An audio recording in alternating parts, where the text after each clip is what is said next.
Jonathan was the person who called in last week to talk about morality. And Jonathan, I've been doing some thinking and some talking to some awesome people, and I've actually got a little bit more for you, because I know you're talking about something else, but I just wanted to tell you what I've learned.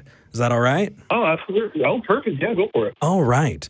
So I had been using some terms that I think can be better described, and I'm going to try and make this quick, but I saw that there's a difference between objective morality and absolute morality. Okay. Right. And so absolute morality, and I know Matt has talked about this in the past, but I would agree that absolute morality is not something that exists. But okay, and what is absolute morality? Absolute morality would be the dictate that there is one morality, that it is handed on down, that there is no question, there's no ambiguity. It is just, this is it, capital T truth, versus absent context. Absent context. Yeah, there you go. Thank you, Jim. I was going to say, maybe describe the difference between objective morality and absolute. Would be different in that you find that thing, the metric that you're using to determine that morality, right? And so if you're setting that metric as human well-being, then you can actually come to some objective conclusions. I know I've talked about, before and after, whether or not you can know something objectively to be the best possible, situation right there at the time is impossible. But you can come to objective conclusions that way. And it just depends on what your metric is. And that actually really, really helped me out. But I wanted to share that with you.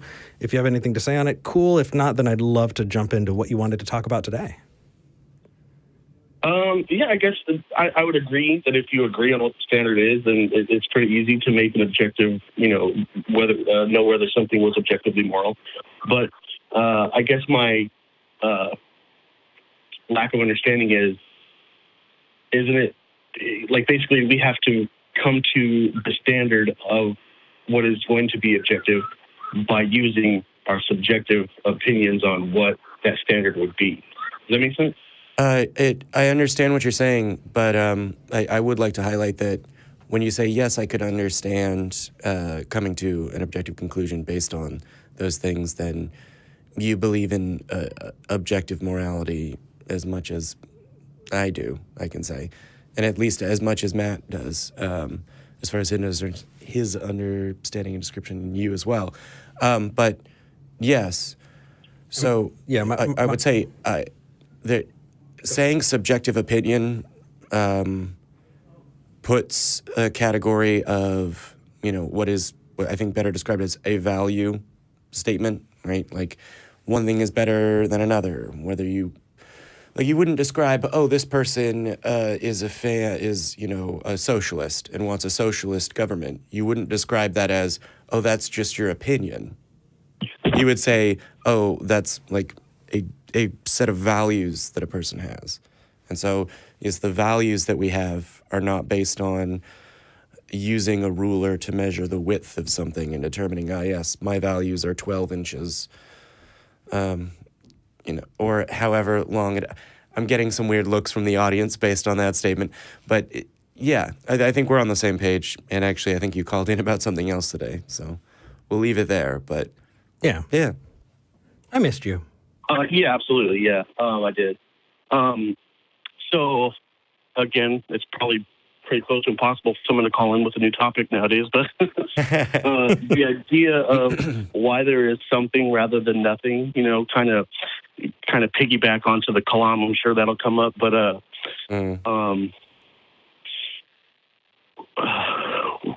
what's your guys' take on why there is a universe rather than no universe? If I'm allowed to ask that question. Permission granted. No, yeah. I grant your permission. Jamie, you want to go first? Yeah, I think I can give like a short initial answer, and then you will probably give a more in-depth one. And then at that point, I'll probably decide that I want to say even more. So just see if I have the gift of prophecy. It's to be quite honest, it's not a question that I spend a lot of time thinking about or worrying about or that occupies me very much because I don't know that there could have been nothing, or, I mean, for more on philosophical questions of nothing and how nothing can't be a thing, Google Tracy Harris on nothing and find probably 2 hours of her discussing this in various episodes. But yeah, I don't really have a take. If you mean Big Bang cosmology, then my take is it's more complicated than I understand. And if you mean, well, why is there existence, then Yeah. I think for me, that I think why is kind of a loaded question, simply because it can carry with it the it can carry with it this intentionality, right? You know, was there a reason? Was there intention behind, you know, something existing? Whereas, I mean, yeah, the best answer that I have is I have no idea. And if somebody does know, right, if somebody does claim to have a good idea of that question, then I would love to hear it. You know, a good answer to that question. I'd love to hear it. But what I don't want to do is I don't want to jump onto an assertion that I cannot back up, right? So if somebody were to say, you know, I think that the universe is here, right? Why there is something is because a God created it. I would find that to be a baseless assertion, because you would actually need to be able to back that up with evidence. And to the best of my knowledge, that hasn't happened.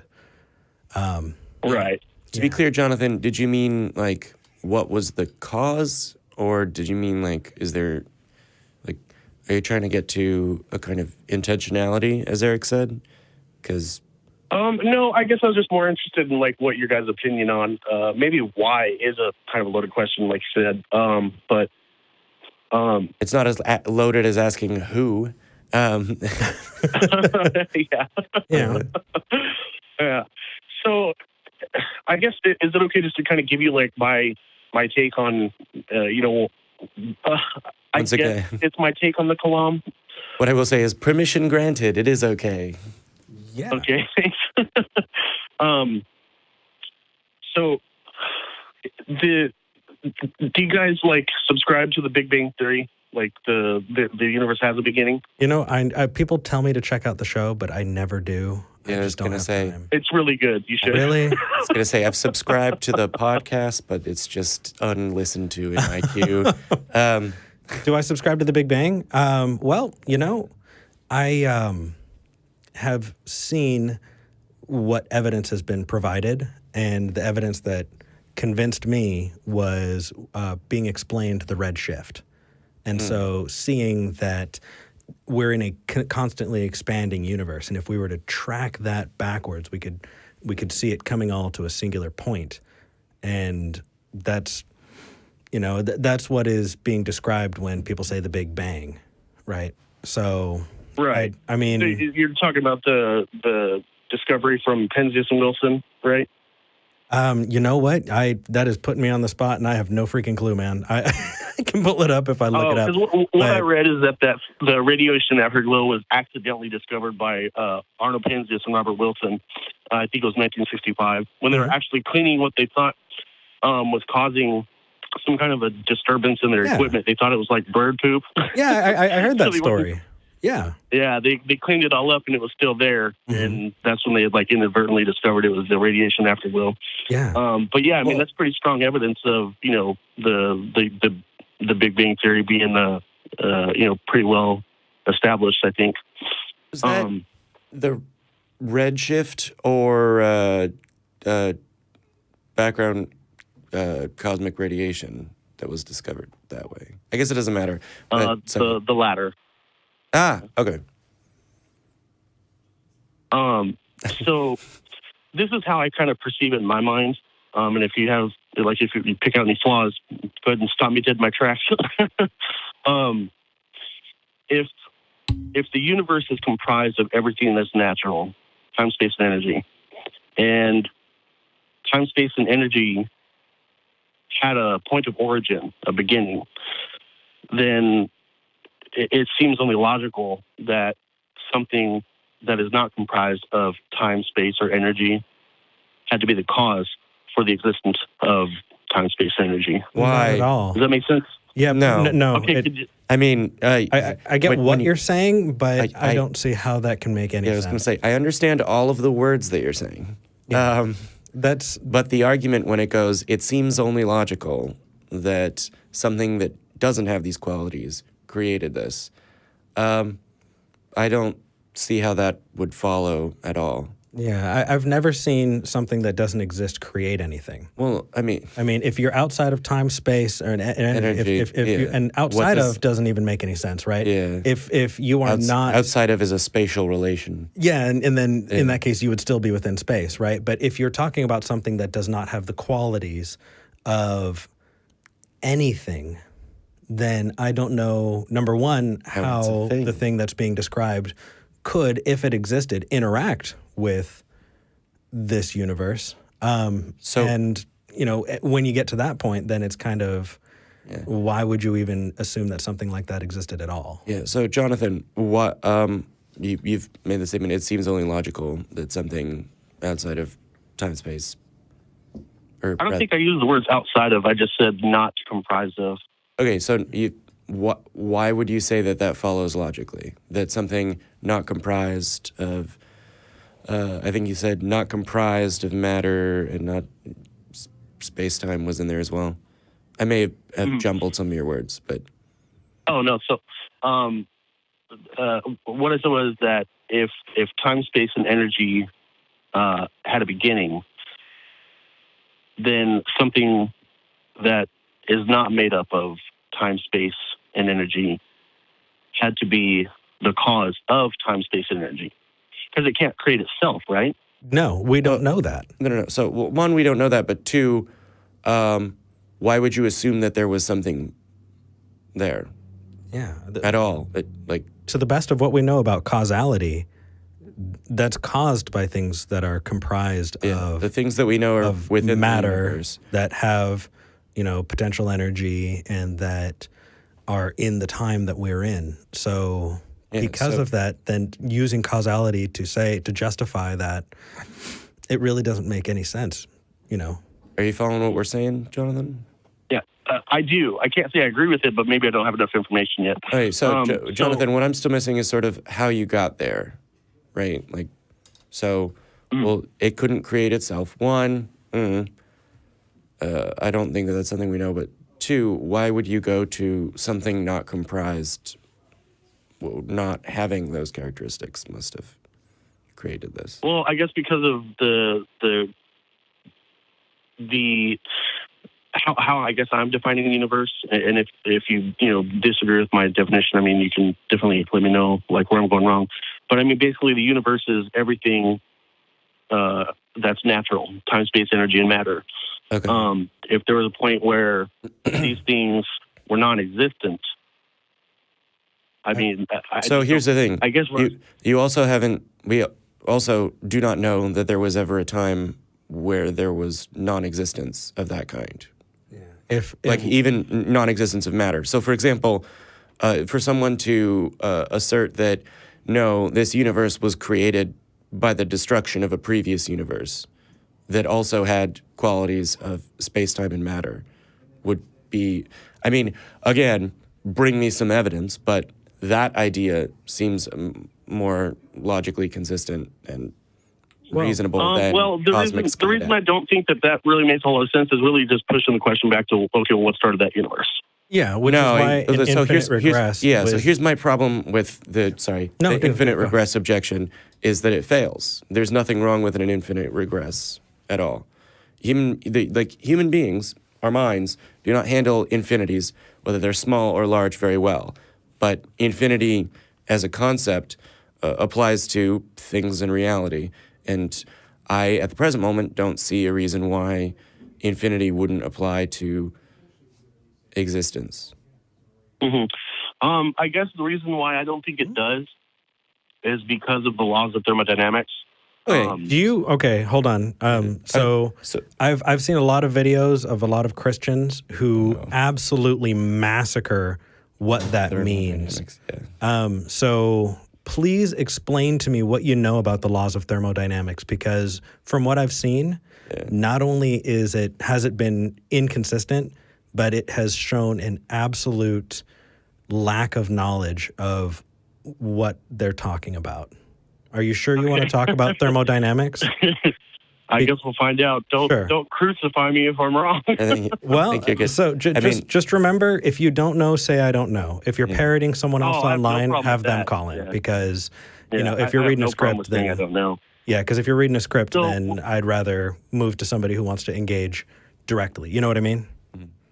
Yeah. So what I believe I know about the laws of thermodynamics is very it's very brief. I'm not like a physicist or anything like that. The first law, I believe, says that all energy is like finite. There's a finite amount of energy.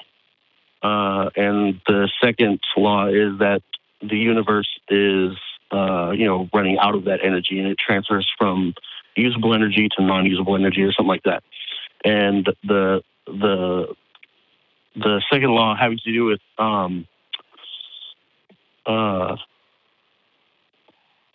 shoot, I can't see the word right now. Like all of the energy is going to eventually be non-usable, and the universe is going to end in what they call a heat death. And that this law applies to closed systems. And really, I think that's pretty close to what I think I know about. Sure. So is the Earth a closed system?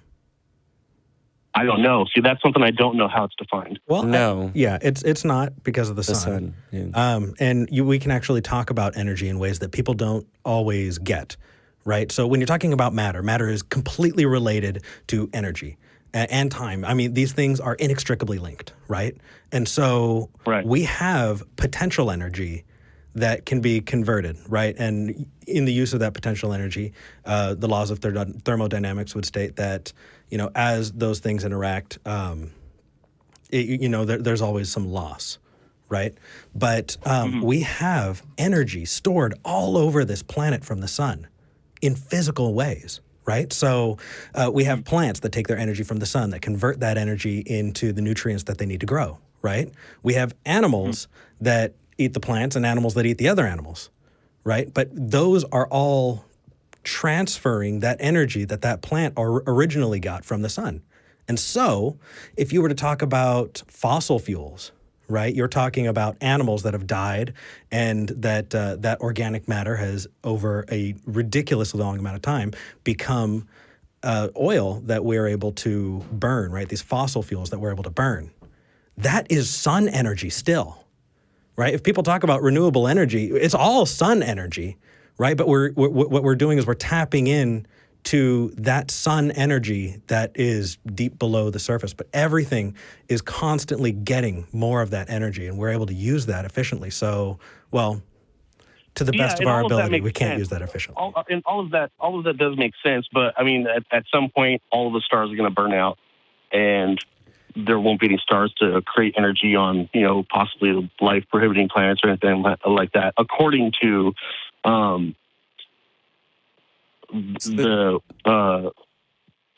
I'm not mistaken, the second law of thermodynamics, eventually all of the usable energy will burn out. I mean, whether it's trillions of years from now, I don't know, but that's what it says, if I'm not mistaken, that one day or at some point in time, all of the universe's energy will be, burned out. So like a battery eventually runs out of energy. I mean, kind of. I was gonna jump in and say, how can you have a day without stars? But yeah, I think it's a different law of thermodynamics, because the second one is about I think increments of energy in a closed system. But yeah, the heat death of the universe as a result of would be the result of an expanding universe and increasing entropy.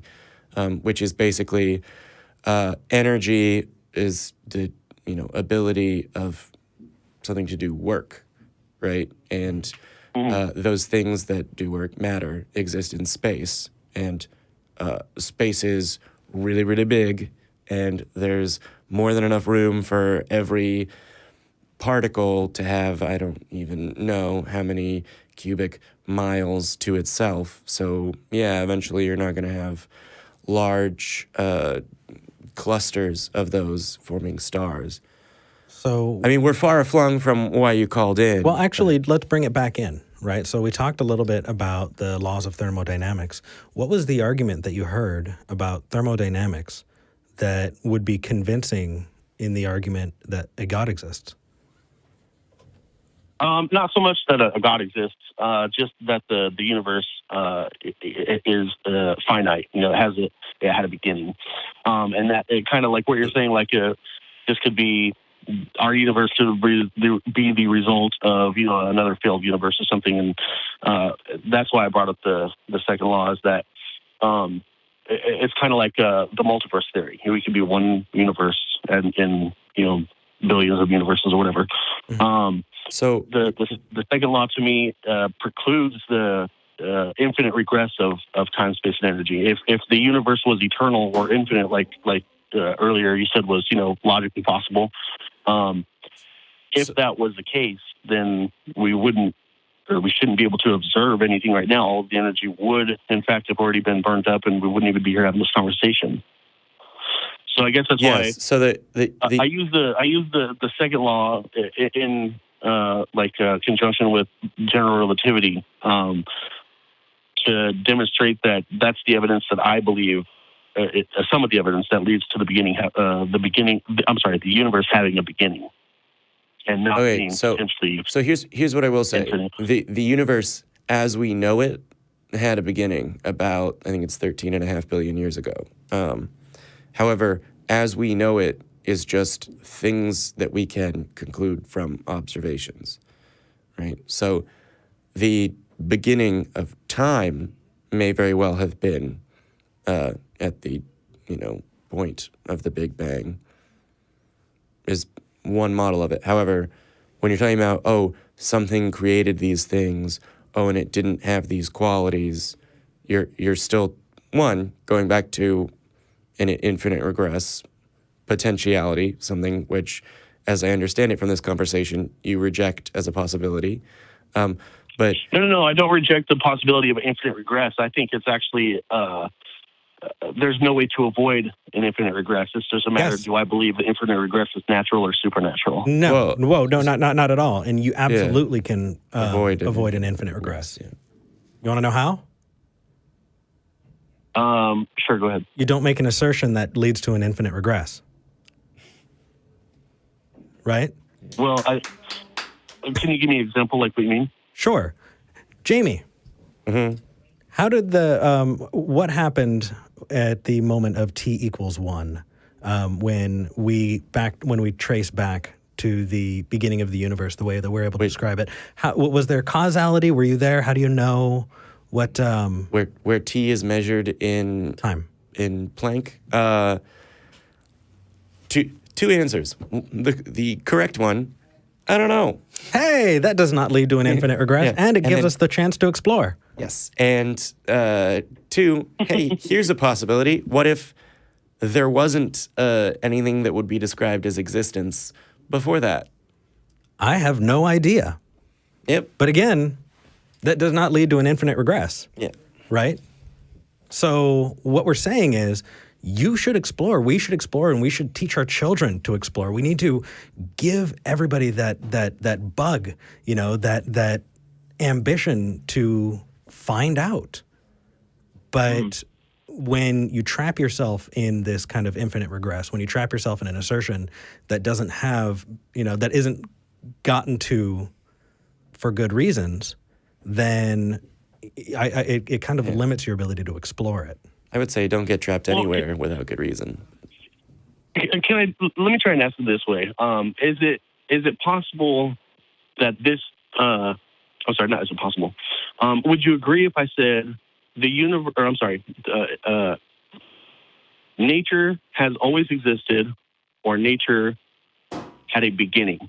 Would you agree with that? Like, those are the only two possibilities. I would not. I would say that it would be better phrased as nature has always existed or nature has not always existed. Because that, as far as using the language to create a logical dichotomy, it's either A or not A. Yeah. Mm-hmm. So if you say the nature has not always existed, that doesn't imply that nature began to exist. It does from our understanding, as far as the language goes. So I was just sort of giving you a, if you're forming a dichotomy, do it this way. Again. But sure. Yeah. I mean, you can also say nature either had a beginning or it did not. And wait, hold on. Now I'm starting to get off base because how are we talking about nature? Because when you say nature, I think of the way we describe the world around us and how we're able to determine, how this universe around us works. And so if you're saying it exists as a thing, it exists as a concept that we use to describe the world around us. Right? Nature is not something that has consciousness or will or anything else. It's just like saying, did math exist? Right? We use mathematics to describe the world around us. That doesn't mean that math is something that is independent from the existence of other things. It's just a concept that we use to be able to understand things. Hey, so Jonathan, what I would say is when you say one, yes. But agreement. But Jonathan, do you mean the natural world in as much as that's cosmos, multiverse, things that exist? Yeah, when I say nature, what I'm talking about is just the universe and everything in it. Okay. It's a good distinction that Eric has made, but I kind of was going along with that as an assumption and might have gotten trapped somewhere. Just wanted to make sure we were on the same page. So, you were talking about nature or existence having a beginning or not? Yeah, I can't understand, or at least I haven't understood how you guys are explaining it to me. How if nature at one point did not exist and now we know that it does, then it would have a beginning.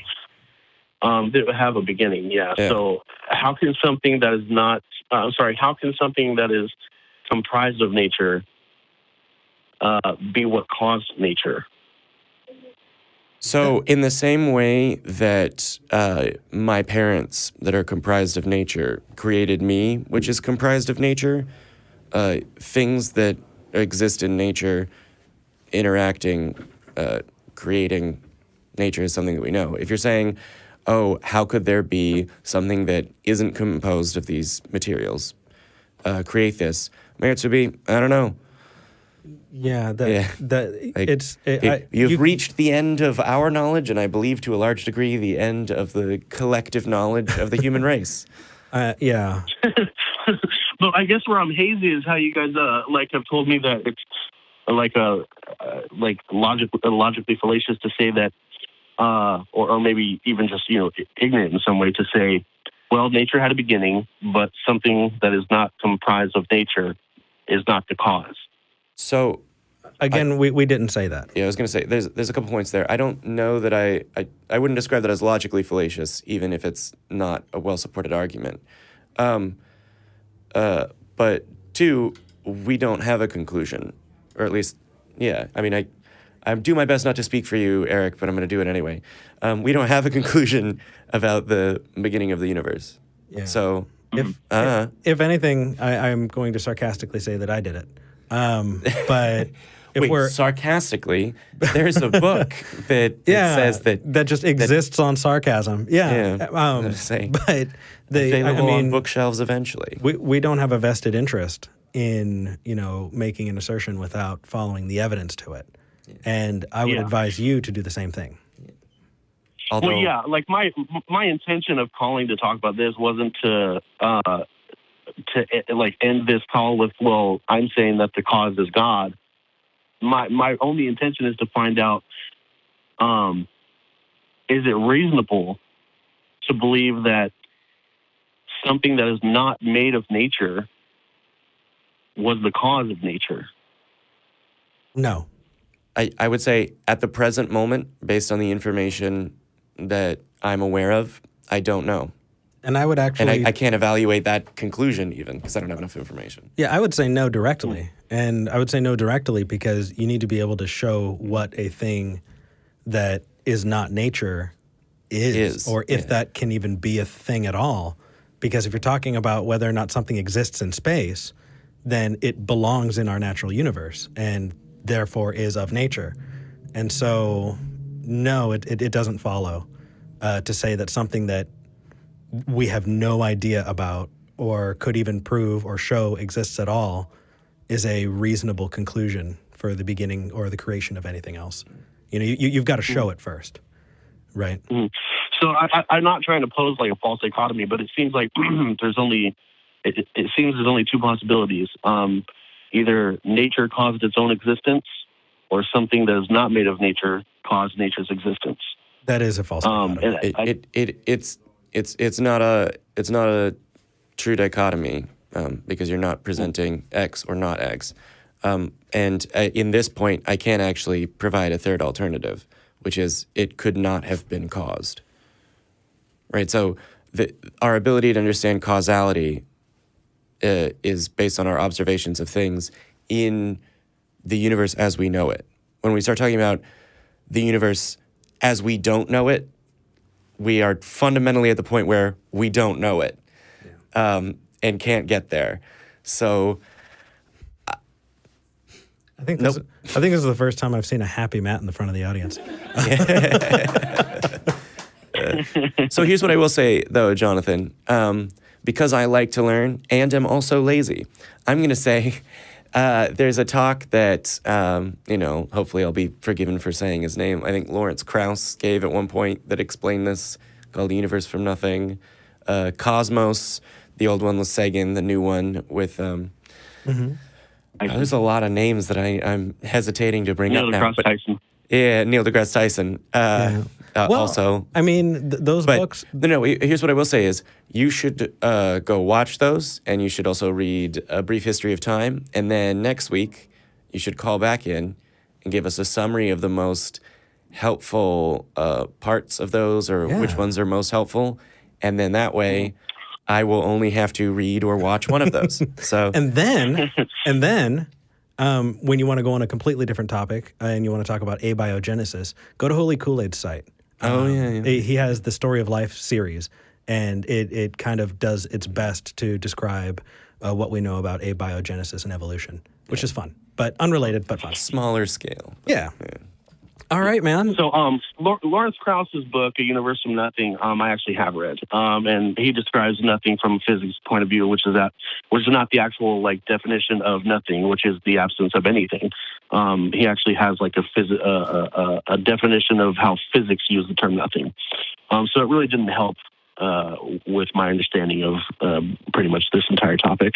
Well, so did you consider the possibility that the nothing that he describes there is the thing that you're looking for? Like, if you're looking for a nothing beyond that nothing, then again, we're even a step further beyond the point where we don't know. No, because it seems like in order to basically redefine the word nothing, we're no longer talking about the same thing. Well, so it's not. He lists, the properties of what nothing is, and nothing has no physical properties because that means it has something to it. So it's kind of like semantics, the entire book, really. Well, I mean, not to impugn Krauss. I mean, he's actually, I live in Arizona. He's, the head of, if I'm not mistaken, the cosmology department at ASU. I actually have seen him and Richard Dawkins in person at a event. They made a documentary called The Unbelievers, and I went to that event, and it was really my best friend is an atheist, so he and I went together, and it was really interesting to go to. But again, to use the word nothing and redefine what it actually means, and put it into physics terms, and then change the meaning of it, it didn't really accomplish. It didn't help me in trying to understand it. So here's what I will say, Jonathan, is we're probably going to move on in maybe 2.5 minutes at most, a little bit, because I think we've covered this topic. However, because you've now referred to this as redefining nothing a couple of times, I have to ask, redefining it from what? What does nothing mean? The absence of anything. Okay. I mean... This is so far outside of my wheelhouse. So to be clear, even in a potential oh, there's a thing that doesn't have the qualities of the universe that is the cause of the existence of the universe as we know it. That's not nothing. Right, and no, I didn't say that. That's Okay. why I was specific in using the word "what is comprised of nature." Time, Okay. space, energy, the universe, stuff like that. So, Because eventually, obviously, it's going to come down to yes, I believe that something that is not natural caused what is nature to begin. Yeah. Okay. And if you can come up with a good reason to believe something that doesn't have any evidence, you will either destroy evidence my or epistemology. qualities or anything measurable or anything like that, I would love to hear it on the next time you call, because that seems like exercising. I mean, really, it doesn't feel like it would go anywhere at all. You know what I mean? Yeah.